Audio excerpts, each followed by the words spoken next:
All right, it's been a while. Let's talk about Sue Gray. What is going on with Sue Gray, the senior civil servant who was impartial and professional, yet she got a job as Keir Starmer's chief of staff, and then there was an investigation into her, and initially they said she can't really work for the Labour Party for the first 2 years. Then they got rid of that, and now we have an update because we have no evidence, and the conclusion of all these inquiries and investigations have officially confirmed that Sue Gray was actually guilty of breaking the civil service rules. Another rule breaker. Yet at the same time, there is absolutely no outrage in the mainstream media today about this story. There is no reporter or journalist going outside Sue Gray's house, chasing her, asking her questions, shouting at her. There's no expose about this. It was just a tiny tagline on Sky News, came and went quickly, and everybody just moved on. We're not going to let it go. We're going to talk about this on this channel. What's going on with Sue Gray?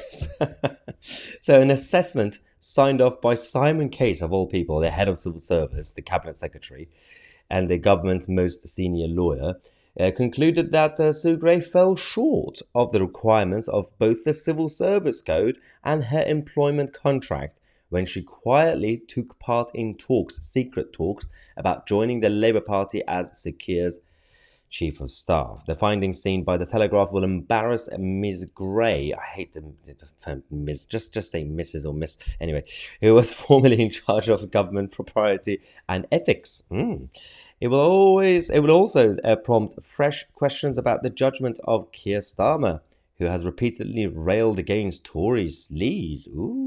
So she ran this inquiry against Boris Johnson, Partygate, boring at this point, and she concluded that everybody lied and everybody broke the rules, everybody should go to prison, basically. She didn't say that. And then we found out all the connections, and then we found out the secret talks between her and the Labour Party.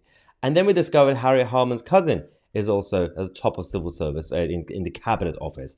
Then we discovered they're all friends, and now they had a privileges committee chaired by Harriet Harman. And then Boris Johnson has now been kicked out, forced out. And now we are finding out more chaotic stories. The document dated 27th of April stated that Sue Gray's contract, as with all permanent secretary contracts, was clear on the conduct expected of her, including with regards to declaring any conflicts as they arose. The Civil Service Code outlines the requirement on all civil servants to conduct themselves with integrity, openness, and impartiality. Yeah, right. As if they follow that. During the period in question, it is my view that Sue Gray fell short of those expectations and as a result acted in breach of the Civil Service Code as well as her contractual obligations. This is a position on which I have consulted Sarah Healy, the Permanent Secretary of the Department for Levelling Up, the Cabinet Secretary, the Treasury Solicitor, and HR colleagues, all of whom are in agreement with these conclusions and the underpinning analysis. Now it makes you question a couple of things. Why now? Why are they suddenly exposing themselves, their own establishment figures like Sue Gray? Is it because that over the last few days and weeks, there's been a lot of spotlight when it comes to the establishment, corruption and hypocrisy and double standards, and a lot of allegations of witch hunt against Boris Johnson and many others, and the Brexit betrayal? Do you think, perhaps, let me know in the comment section, perhaps, as a theory, tinfoil hat, that this could just be a distraction to show that, hey, we hold ourselves to account. We will actually go against Sue Gray. Maybe. I mean, the timing is interesting, that they are admitting that, yeah, our lovely colleague and friend broke the rules and we are not ashamed of admitting and confirming it and broadcasting it. And maybe that was the reason that it was only in the news for about 10 minutes and everybody moved on from it. Anyway, Keir Starmer was also been condemned. This has been going on for the past few weeks now about his silence on Sue Gray. He's not saying anything. Ever since the whole thing started, especially back in April, May, when it escalated, he didn't say anything. Right now, over the last couple of days, no comment from the Labour Party. Distraction. That's the whole point.